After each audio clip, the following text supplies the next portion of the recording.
सबैलाई जय मसीह र फेरि पनि हामी बाइबल स्टडीलाई कन्टिन्यू गर्न गइरहेको छौँ र पहिलो भागमा हामीले पहिलो तिमोथी 2 को 1 देखि 7 वचनलाई हामीले हेरेको थियौँ र आज हामी पहिलो तिमोथी 2 को 8 देखि 15 सम्ममा हामी हेर्नेछौँ र यो विषयहरूमा यो पदलाई पढ्न अगाडि म विशेष हामीसँग आदरणीय पास्टर बाबु हुनुहुन्छ र म उहाँलाई स्वागत गर्न चाहन्छु। एकदमै पास्टर बाबु स्वागत गर्दछु। जय मसीह। हुन्छ, म तपाईहरुको माझमा यो 8 देखि 15 वचनलाई म पढ्न गइरहेको छु र यस प्रकारले लेखिएको छ। 8 यसकारण सबै ठाउँमा पुरुषहरूले पवित्र हात उठाएर बिना क्रोध र बिना विवाद प्रार्थना गरून् भनेर म चाहन्छु। 9 यसै गरी म चाहन्छु कि स्त्रीहरूले सरलता र भद्रता साथ सुहाउँदो वस्त्र पहिरिउन्, केशको बढी श्रृङ्गार गरेर सुन, मोती र बहुमूल्य वस्त्रहरू पहिरेर होइन। 10 तर असल कामद्वारा सुसज्जित भई हौन्, जो परमेश्वरको भक्ति गर्ने स्त्रीहरूलाई सुहाउँछ। 11 स्त्रीले पूर्ण दिनता साथ चुपचाप बसेर सिकुन्। 12 तर स्त्रीले पुरुषलाई सिकाउने र पुरुषमाथि अधिकार जमाउने काममा म अनुमति दिन्न, तर तिनी चुपचापै रहन्। 13 किनभने आदम नै पहिले सृजिएका हुन्, त्यसपछि हवा। 14 आदम छलिएका होइनन्, तर स्त्री चाहिँ छलिएर अपराधमा फसेकी हुन्। 15 तरै पनि यदि तिनी सुशीलता साथ विश्वास, प्रेम र पवित्रतामा रहिन् भने बालक जन्ममा तिनी बचाइने छिन्। आमेन।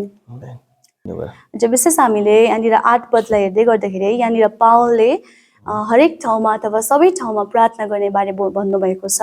उहाँले प्रार्थनामा बेसी जोड दिनुभएको कुरा हामी देख्दछौँ र हामी प्रार्थना भन्दै गर्दाखेरि केवल घर होइन, हामी चर्चमा प्रार्थना गर्ने कुराहरू मात्रै हामी थाहा भइरहेको हुन्छ, तर यहाँनिर पावलले चाहिँ सबै ठाउँमा या फिर हरेक ठाउँमा प्रार्थना गर्नु भनेर चाहिँ के भन्न चाहनु भएको?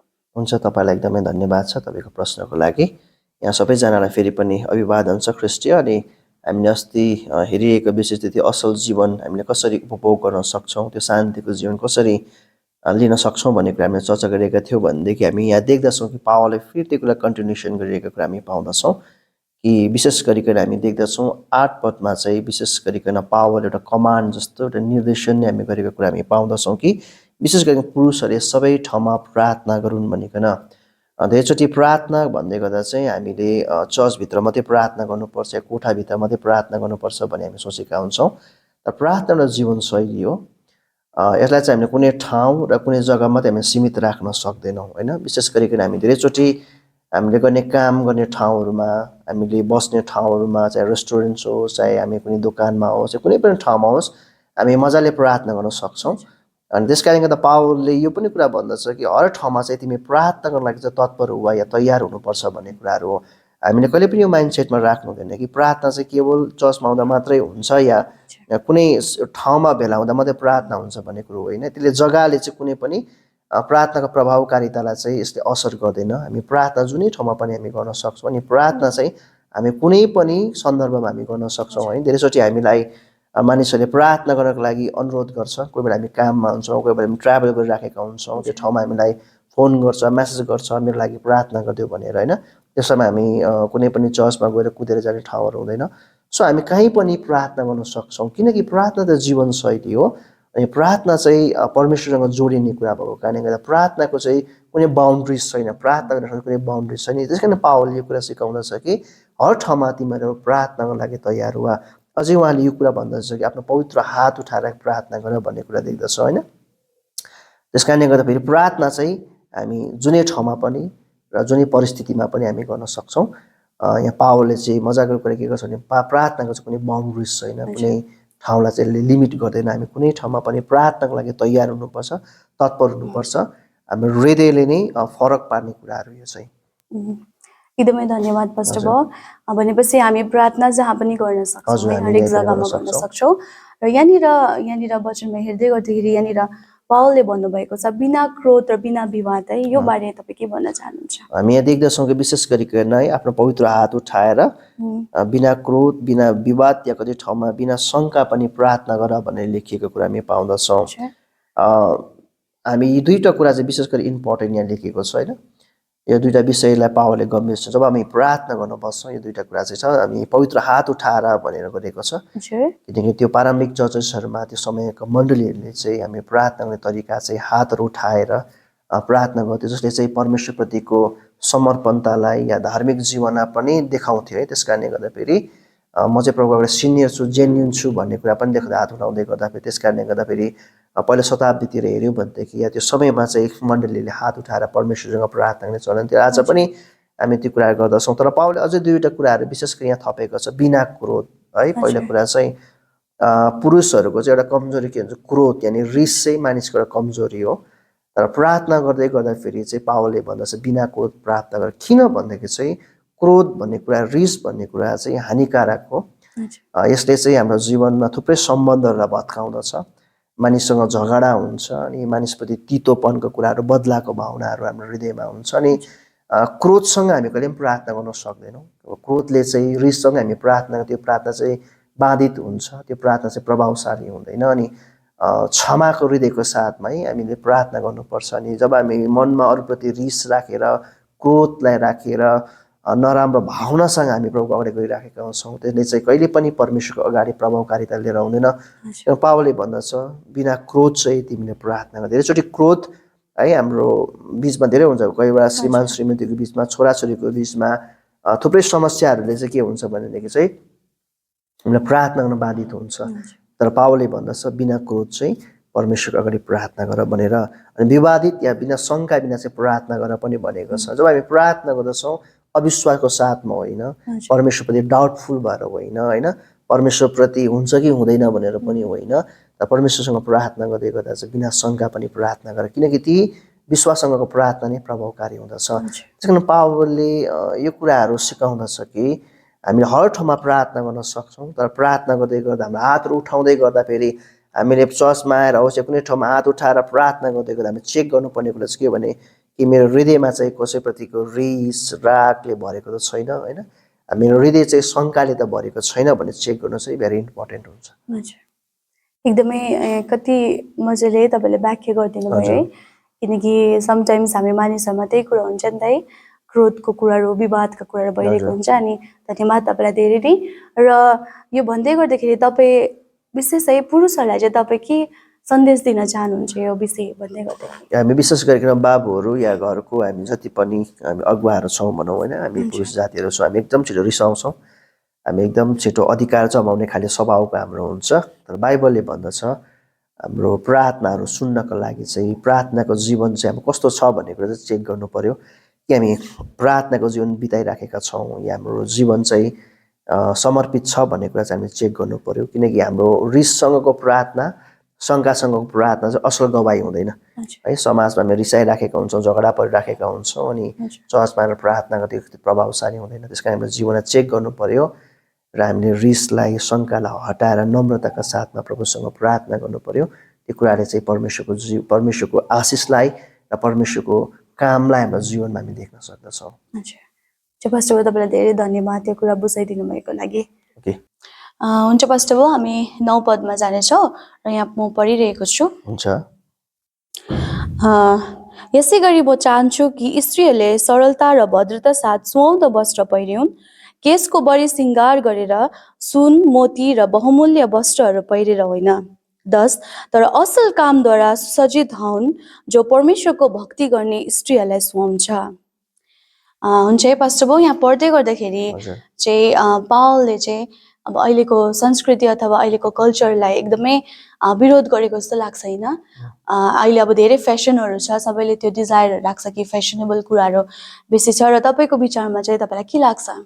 ओके, धन्यवाद यो प्रश्नको लागि। हामी देख्दछौँ पावलले विशेष गरिकन स्त्री जातिको पहिरनमाथि यहाँ चर्चा गरेको कुरा हामी पाउँदछौँ।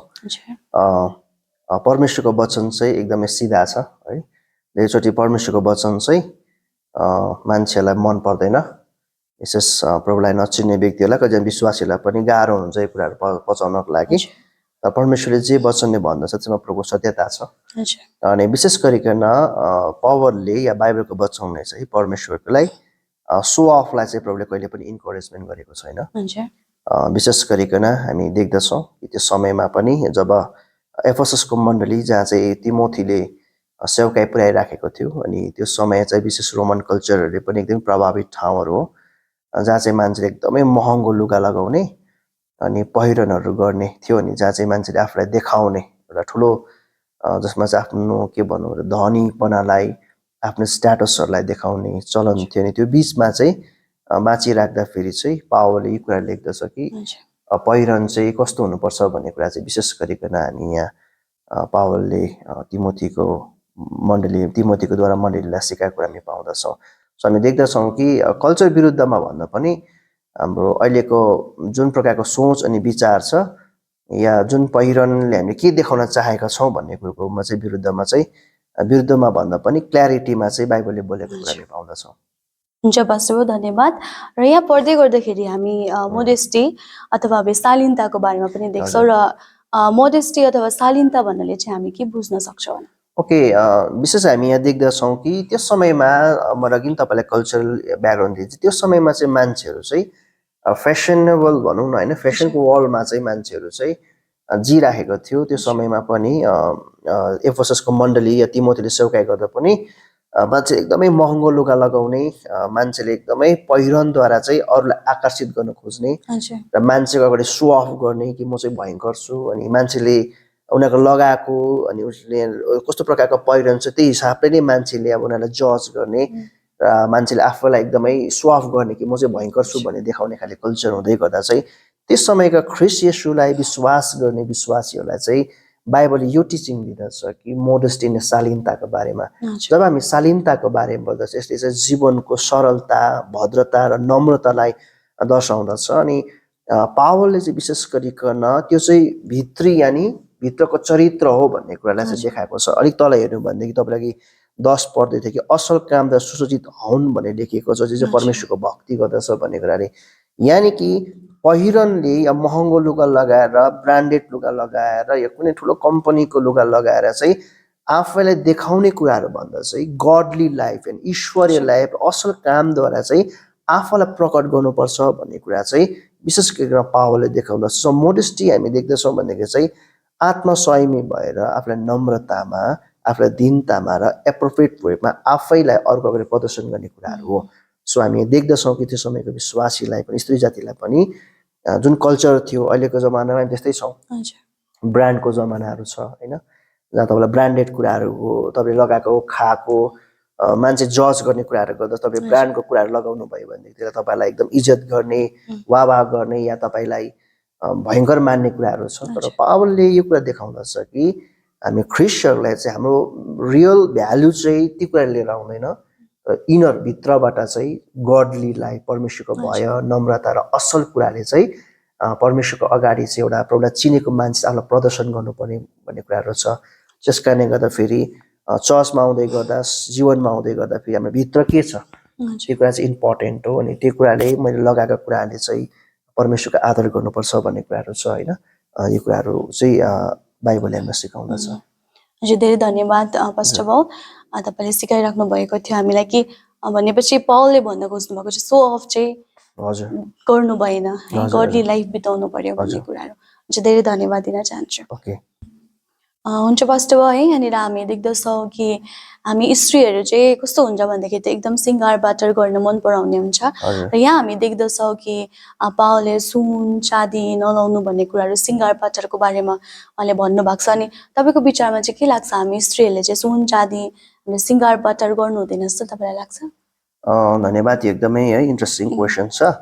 तर हामी यहाँ हेऱ्यौँ भनेदेखि मैले अघि तपाईँलाई कन्ट्याक्स्ट भनिरहेको थिएँ, जुन समयमा यो लेखिएको त्यो समयमा चाहिँ धेरै स्त्रीहरू विशेष गरी रोमन कल्चरमा को प्रभावमा चाहिँ हामी देख्दछौँ कि एकदमै महँगो लुगा लगाउने, सुन चाँदीको अर्नामेन्ट्सहरू लगाएर होइन मान्छेहरू हिँडुल गर्ने या सेवा सङ्गतिमा आउने, र उनीहरूको पर्पज चाहिँ के थियो भनेदेखि चाहिँ उनीहरूले चाहिँ सो अफ गर्ने, है म चाहिँ एकदम भयङ्कर, म चाहिँ एकदमै दामी मान्छे है, म चाहिँ एकदम प्रोमिनेन्ट मान्छे हो भन्ने देखाउने खालि इन्टेन्सन थिएन।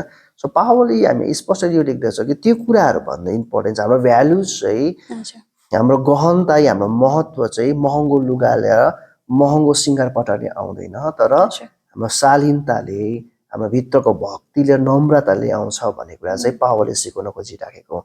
तपाईँले महँगो लुगा लगाएर पनि तपाईँले दामी दामी सुन चाँदीले भरिएर तपाईँ चर्च आउनुहुन्छ, तर तपाईँभित्र शालीनता छैन, तपाईँभित्र परमेश्वरप्रतिको भय छैन, परमेश्वरप्रतिको डर छैन भन्ने चाहिँ महत्त्वहीन भएर जान्छ। सो त्यस कारणले गर्दा फेरि परमेश्वरले हेर्ने चाहिँ हृदय र हाम्रो चरित्र हो। होइन तपाईँले सिम्पल लुगा लगाउनु पनि सक्नुहुन्छ महँगो लुगा पनि लगाउन सक्नुहुन्छ परमेश्वरले ती कुरालाई फरक पार्दैन फरक केले पार्छ भनेदेखि चाहिँ एउटा उच्च कोटिको चरित्रले समर्पित जीवन र भक्तिको जीवनले चाहिँ परमेश्वरलाई चाहिँ असर गर्ने कुरा हो त्यस कारणले गर्दाखेरि पावलले चाहिँ यहाँ बाहिरी भन्दा पनि इनर ब्युटीको कुरा गरिराखेको छ बाहिर के कुरा लगाउँदैछौँ बाहिर कुरामा लगाउने होइन सजिने कुरामा फोकस गर्नुभन्दा पनि भित्री तौरमा ईश्वरीय हुन परमेश्वरको भय मान्न र सरलतामा चाहिँ बग्नको लागि चाहिँ विशेष उत्साह गरेको कुरा पाउन सक्छौँ हामी यो भन्दैनौँ कि स्त्रीले मेकअप गर्नु हुँदैन सिँगार पटार गर्नु हुँदैन दामी दामी लुगा लगाउनु भन्ने चाहेको होइन त्यो भन्दा इम्पोर्टेन्ट चाहिँ तपाईँ भित्रको चरित्र चाहिँ इम्पोर्टेन्ट हो तपाईँ भित्रको चरित्र चाहिँ परमेश्वरको लागि महत्त्वपूर्ण कुराहरू होइन हाम्रो विचारहरू परमेश्वरको भय मान्ने शालीनतामा हिँड्ने र आफ्नो शरीरमा लगाएका कुराले पनि मान्छे कहाँ परमेश्वरले देखाउने कुराहरू होइन किनकि यदि हामी परमेश्वरको भय मान्छौँ भनेदेखि चाहिँ हामीले लगाउँदै गरेको कुराले बोल्दै गरेको कुराले के परमेश्वरलाई महिमा दिन्छ अहिले कुरा गर्दै गर्दा प्रभुलाई आदर हुन्छ भनेर पनि सोच्नुपर्ने कुराहरू हुन्छ त्यस कारणले गर्दाखेरि पावलले यो कुरा भन्नु खोजेको होइन कि हामीले एकदमै गर्नु हुँदैन भने तर त्योभन्दा बढी चाहिँ हाम्रो इनर ब्युटी चाहिँ इनर परमेश्वर गडलिनेस चाहिँ इम्पोर्टेन्ट हो भन्ने कुरा चाहिँ पावलले सम्झाउन खोजिराखेको छ कति मिठो कुरा है एकदमै धन्यवाद पास्टर साँच्चै नै हामीले बुझिरहेको थियौँ कि परमेश्वर चाहिँ हाम्रो बाहिरी भन्दाखेरि पनि भित्री कुरा हाम्रो हृदयसँग इन्ट्रेस्टेड हुनुहुन्छ भन्ने कुरा र तपाईँको विचारमा चाहिँ के लाग्छ कि हामी इसाई स्त्रीहरूलाई चाहिँ अब के भन्छ त्यो अब हाम्रो पहिरनहरूमा कति कन्फ्युजनहरू हुन्छ नि तर तपाईँको विचारमा चाहिँ के लाग्छ कि हामी स्त्रीहरूको पहिरन चाहिँ कस्तो हुनुपर्छ जस्तो तपाईँलाई लाग्छ ओके अब यसमा एक्ज्याक्टली मैले यही हुनुपर्छ भनेर म भन्न सक्दिनँ यस्तो लगाऊ उस्तो लगाऊ भनेर हामीले गऱ्यो भने कसैलाई अर्डर दिएको जस्तो हुन्छ तर जसरी पावलले सिकाउँदछ कि हाम्रो भित्री मनुष्यत्व भित्री हृदय चाहिँ परमेश्वरको लागि इम्पोर्टेन्ट कुराहरू हो यदि हामी परमेश्वरको भय मान्छौँ परमेश्वरलाई प्रेम गर्छौँ प्रभुलाई आदर गर्छौँ अनि परमेश्वरलाई एकदमै इज्जत गर्छौँ भनेदेखि चाहिँ हामीले लाउँदै गरेको कुराहरू हामीले पहिरन गर्दै गर्दा हामी सिँगार पटार हुँदै गर्दाखेरि हाम्रो इन्टेन्सन आफूले जाँच्ने भेरी इम्पोर्टेन्ट छ कि म यो लाउँदै गर्दाखेरि होइन यो गर्दै गर्दा चाहिँ मेरो इन्टेन्सन के हो मान्छेलाई देखाउनु मान्छेको वाह तारिफलाई पो गेन गर्नु हो कि होइन मान्छेबाट आकर्षित हुनु तारिफ पाउनु पो कि भन्ने कुरा चाहिँ हामीले सोच्नु जरुरी छ किनभनेदेखि चाहिँ परमेश्वर हामीले जे पनि गर्छौँ परमेश्वरलाई आदर गर्नुपर्छ कि मैले लाउँदै गरेको कुराले परमेश्वरलाई आदर हुन्छ होइन मैले छोटो लुगा लाउँदै गर्दा के परमेश्वरलाई महिमा र आदर हुन्छ होइन कि म यहाँ मान्छेको एट्र्याक्सन गर्न मेरो शरीरलाई देखाउनको लागि पो म गर्दैछु कि ती कुराले चाहिँ परमेश्वरलाई महिमा पुगिरहेको छ एकदमै यदि हामी प्रभुलाई प्रेम गर्छौँ प्रभुको डर अनि भयमा जिउँछौँ भनेदेखि चाहिँ चाहन्छौँ कि परमेश्वरलाई म साँचो आराधना गर्छु भनेदेखि चाहिँ हामीले प्रश्न गर्नु पर्यो मैले लगाएको यो लुगाले चाहिँ ठुलो आदर गर्छ कि गर्दैन मैले होइन सिँगार पटार गर्दा मेकअप गर्दै गर्दा के कुराले परमेश्वरलाई महिमा हुन्छ हाम्रो हृदयलाई जाँच्नु भेरी इम्पोर्टेन्ट छ हामी सेन्टर अफ एट्र्याक्सन हुनुभन्दा कसैको एट्र्याक्सन पाउनको लागि तारिफ पाउनको लागि कसैबाट वाह पाउनको लागि भन्दा पनि बढी हामीले यस्तो पहिरनहरू पाउनु आफूले लगाउँदै गर्दा पनि आफूलाई सोध्नुपर्ने हुन्छ कि मैले यो लगाउँदै गर्दाखेरि चाहिँ यो यस्तो गर्दै गर्दा प्रभुलाई महिमा हुन्छ भने यी तपाईँलाई लाग्छ मैले यो कुराको लगाउँदै गर्दा यो प्रकारको पहिरन गर्दा साँच्चै परमेश्वरलाई महिमा हुन्छ समाजको अगाडि हिँड्दा पनि एउटा इज्जत पाइन्छ मण्डलीको अगाडि आउँदा पनि मान्छेको आकर्षण भन्दा पनि बढी परमेश्वरलाई आदर गर्ने कुरा हुन्छ भने त्यही प्रकारको प्रपर ड्रेसअप गर्यो भनेदेखि एकदमै राम्रो हुन्छ किनकि हाम्रो ड्रेसअपले हाम्रो सिँगार पटारले कसैको ध्यानलाई भट्काउनु होइन तर परमेश्वरलाई आदर गर्नको लागि चाहिँ इम्पोर्टेन्ट हुन्छ एकदमै धन्यवाद पास्टर है साँच्चै नै कति मजाले तपाईँले एक्सप्लेन गर्नुभयो किनकि धेरैचोटि यही कुराहरूमा कन्फ्युजन हुन्छ होइन र हामीले साँच्चै नै हाम्रो पहिरनहरूबाट चाहिँ एउटै कुरा रहेछ कि परमेश्वरलाई आदर या फिर परमेश्वरलाई महिमा पुग्ने कुरा गर्नु पर्यो र पास्टर अर्को प्रश्न सोध्नु पर्दा यो सरलता अथवा मोडेस्टीको कुराहरू हेर्दै गर्दाखेरि चाहिँ के मेल लिडरसिपको पनि ल्याकिङ छ या फिर आमा बाउ फ्यामिलीहरूको पनि केही ल्याकिङ छ जस्तो लाग्छ हजुर एकदमै मलाई लाग्छ है as a parents as a हामी जो घरको बाबुहरू छौँ हामी हाम्रो नानीहरूलाई प्रपर ड्रेसअप गर्न सिकाउनुपर्छ अहिले हामी यस्तो जमानामा जहाँ माई बडी माई विस भन्ने जग्गामा छौँ तर हामी त्यो अब संसारले चाहिँ प्रदर्शन गर्नु खोज्छ होइन मान्छे नग्नताबाट पनि प्रदर्शन मान्छेले एट्र्याक्ट गर्न खोज्छ होइन अडियन्स अहिले हामी जुन सोसियल मिडियाको जमानामा पुगेका छौँ हामी विभिन्न किसिमको पहिरन गरेर नग्नता देखाएर मान्छेको ध्यानलाई भ्युजलाई होइन हामी गेन गर्न खोज्छौँ र त्यो समाजमा बाँच्दै गर्दाखेरि हामी एउटा घरको बाबु या घरको दाजुभाइ या मेल लिडरसिपको भेरी इम्पोर्टेन्ट रोल छ हाम्रो नानीहरूलाई हाम्रो वाइफहरूलाई या हाम्रो समाजलाई चाहिँ प्रपर ड्रेसअप गर्न सिकाउनु। यदि हामी परमेश्वरलाई भय मान्छौँ भनेको चाहिँ पुरा आदर गर्ने खाले, समाजलाई इज्जत गर्ने खाले अनि परमेश्वरलाई महिमा दिने खाले ड्रेसअप गर्नु चाहिँ भेरी इम्पोर्टेन्ट हुन्छ होइन। त्यो कारणले गर्दाखेरि चाहिँ हामी फेरि हृदयकै म्याटर आउँछ। हामी शरीरलाई प्रदर्शन गर्ने लुगा लाउँदैछौँ भने हामी किन लगाउँदैछौँ होइन। हाम्रो हृदयमा के छ भन्ने कुरो इम्पोर्टेन्ट हो। तर एज अ मेल धेरैचोटि हामी बाबा आमाले एकदम छोड दिन्छौँ, जस्तो सुकै जीवन जियो भने हामी मतलब राख्दैनौँ। तर मलाई लाग्छ परमेश्वरको लागि एकदमै इम्पोर्टेन्ट कुरो हाम्रो पहिरन, हाम्रो लगाइ खुवाइ बसाइबाट पनि परमेश्वरको महिमा आउनुपर्छ। किनकि हामी ख्रिस्टलाई प्रतिनिधित्व गर्ने अनि ख्रिस्टलाई माया गर्ने जातिको कारणले गर्दाखेरि हाम्रो पहिरन पनि इम्पोर्टेन्ट हुन्छ। धेरैचोटि हामी फेसन वर्ल्डबाट, टिभीबाट होइन, अहिले त विभिन्न किसिमको ड्रामाहरूबाट, इन्फ्लुएन्सरबाट हामी प्रभावित भएर त्यो प्रकारको कुराहरू गर्न खोज्छौँ। प्रश्न सोध्नुपर्ने कुरा चाहिँ यो कि यो कुरा गर्दै गर्दा के साँच्चै नै यीशुलाई आदर भइराखेको छ। सो मेल लिडरसिप पनि भेरी इम्पोर्टेन्ट छ। घरको बाबु आमा जो जति हुन्छ नानीहरूलाई पनि प्रपर टिचिङ दिनु चाहिँ भेरी इम्पोर्टेन्ट छ। हाम्रो नानीहरूलाई जे पाए त्यो लगाउन दिनु हुँदैन होइन। नानीहरूलाई पनि हामीले सरलता, मोडेस्टिटीको कुराको बारेमा चाहिँ शालीनतालाई अपनाउनु पर्ने, इनर ब्युटीको बारेमा सिकाउनु पर्ने, गडली क्यारेक्टरको बारेमा सिकाउन चाहिँ ठुलो जिम्मेदारी छ। हुन्छ, धन्यवाद पास्टर बाउ। तपाईँले एकदमै हामीलाई सरल तरिकाले मोडेस्टीको बारेमा, शालीनताको बारेमा हामीलाई बुझाइदिनु भयो। आशा गर्छु दर्शकवृन्द तपाईँले पनि आशिष पाइराख्नु भएको छ र परमेश्वरले तपाईँहरू सबैजनालाई आशिष दिनुभएको होस्।